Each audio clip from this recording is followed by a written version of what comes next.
ராமானுஜாய நமஹ. ஆழ்வார் எம்பெருமானார் ஜீயர் திருவடிகளே சரணம். அஸ்மத் ஆச்சாரியம் திருவடிகளே சரணம். ஸ்ரீசைலேச தயாபாத்திரம் தீபக்தியாதி குணார்ணவம் யதீந்திர பிரவணம் வந்தே ரம்பிஜா மாதரம் வனிம் ஸ்ரீமத் கிருஷ்ண சமாஹ்வாய நமோ யாமுன சூனவே யத் கடாட்சைக லக்ஷாணாம் சுலப ஸ்ரீதர சதா மன்னுயிர்கள் இங்கே மணவாள மாமுனிவன் பொன்னடியாம் செங்கமல போதுகளை உன்னிச் சிரத்தாலே தீண்டில் அமானவனும் நம்மை கரத்தாலே தீண்டல் கடன். அஸ்மத் ஆச்சாரியம் திருவடிகளே சரணம்.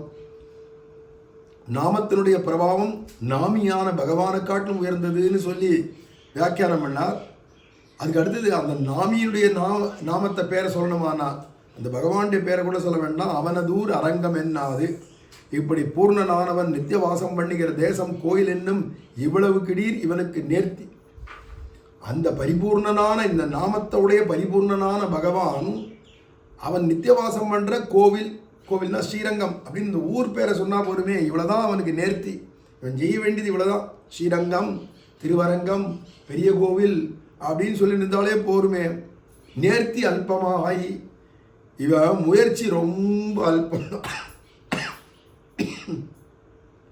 மனசுல தியானபூர்வமா நினைச்சுட்டு சொல்லணும்ன்ற அவசியம் இல்லாத ஸ்ரீரங்கம் அப்படின்னு ஊர் பேரை சொன்னான். அப்ப இவன் முயற்சி ரொம்ப சின்னதானே. பலம் கனத்திருக்க செய்தேயும், ஆனால் பலன் என்னடானா வைகுண்ட பலதாயக்கம்னு வைகுண்டமே கிடைக்கும் அப்படின்னு இருந்தும் கூட இத்தை சொல்ல ஒட்டாத பாவத்தின் கனமிருந்தபடி என் அவனுடைய பாப பலன் அவனை சொல்ல விட மாட்டேங்கிறது பாரு. ஏடா நான் உக்தி மாத்திரம் ஸ்ரீரங்கம்னு உக்தி மாத்திரம் சொன்னா போறோம், பலனோ யாருக்குமே பிரம்மருத்ராதிகள் சனகாதிகளுக்கு கூட எனதுனே தெரியாத வைகுண்ட பலன் உனக்கு கிடைச்சிடும் அப்படின்னு இவ்வளோ பலம் கனத்திற்க செய்யறது பலன்.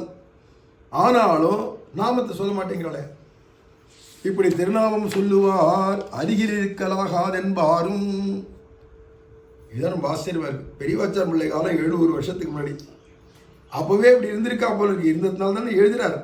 நாமன் சொல்றவா எங்க வீட்டு பக்கத்துல நாமன் சொல்றவாள் வந்து குடியிருக்க கூடாதுன்னு வாழலாம். கிராமங்கள்லயே அந்த காலத்தில் அப்படி இருந்திருக்காளே. இப்பன்னா இல்லை நியூசன்ஸ் அப்படிங்கிறா.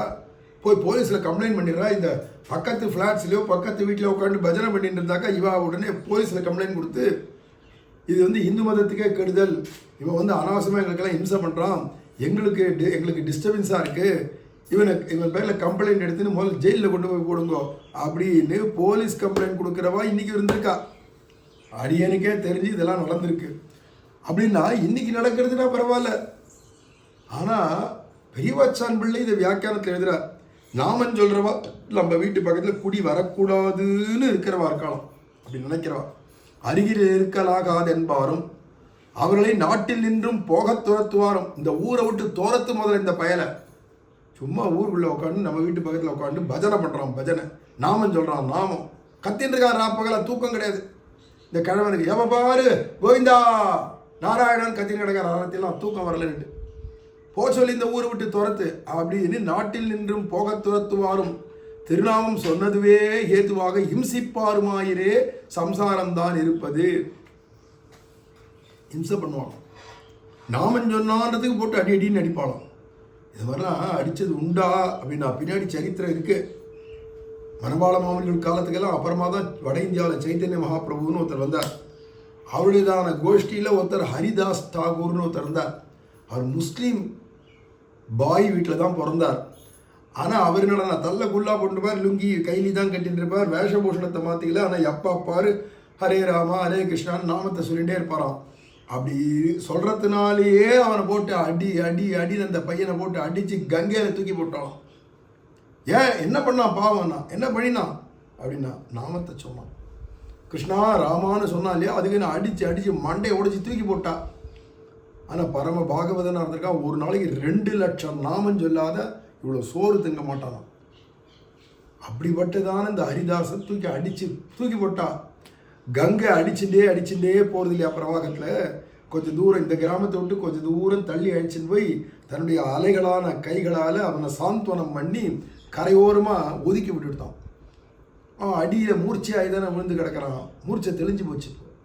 எழுந்த உடனே அந்த ஹரிதாஸ் என்ன பண்ணாருன்னா, எவெல்லாம் என்னை போட்டு அடித்தானோ பிரபு நாராயணா ஏ ஜெகநாதா அவளெல்லாம் மன்னிச்சிரு, தெரியாத அவள் புரிஞ்சிக்காத அடிச்சுவிட்டா, அவளை மன்னிச்சிருன்னு அவளுக்கு மன்னிப்பு கேட்டுட்டார். இங்கே நம்ம கூறத்தாழ்வான எப்படி ஹிம்சிச்சானோ நாலூரான், அந்த நாலூரான் தனக்கும் முக்தி நல்கினான் வாழியேன்னு அவருக்கும் வைகுண்டம் கிடைக்கணும் நாலூரானுக்கும் அப்படின்னு எப்படி வரதராஜர்கிட்ட இங்கே பிரார்த்தனை பண்ணாரோ கூறத்தாழ்வான், அதை மாதிரி நாமத்தை சொன்னதுனாலே அடின்னு அடித்து கங்கையில் தூக்கி போட்டு விட்டானுங்க அந்த முஸ்லீம்கள்லாம்.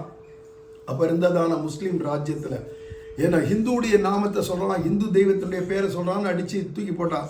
ஆனால் இப்போ வந்து கரையேறினோடனே உயிரோடு தான் கரைப்போம், உடம்பு ஊற ரணமாக இருக்குது.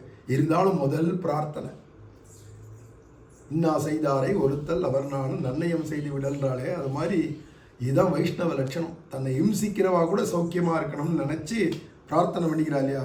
அதனால இம்சிப்பாருமாயிரே சம்சாரம் தான் இருப்பது. ஏன்னா திருநாமம் சொன்னதுவே ஏதுவாக. என்னதுக்குடா இவனை போட்டு இம்சிக்கிறேன்னா, அவன் நாமம் சொல்கிறான், உனக்கு என்ன ஆச்சுன்னா எனக்கு பிடிக்காது, உனக்கு பிடிக்கலன்னா உனக்கு பிடிச்சது நீ செஞ்சுட்டு போ, அவனுக்கு பிடிச்சது அவன் சொல்லட்டுமேன்னா கேட்பார் கிடையாது. அடி ஹிம்சை காதுகரெல்லாம் வந்து அடின்னு அடிக்க ஆரம்பிச்சிடுவா. இப்படி தான் சம்சாரம் தான் இருப்பது. ஒருவருடைய இதுக்கு அடுத்து ஒரு சரித்திரத்தை ஆரம்பிக்கிறார், அதை மேலே அடுத்து சொல்லலாம். ஆழ்வார் எம்பெருமானார் ஜீயர் திருவடிகளே சரணம், அஸ்மத் ஆச்சாரியம் திருவடிகளே சரணம், ஸ்ரீமதே ராமானுஜாய நமஹ.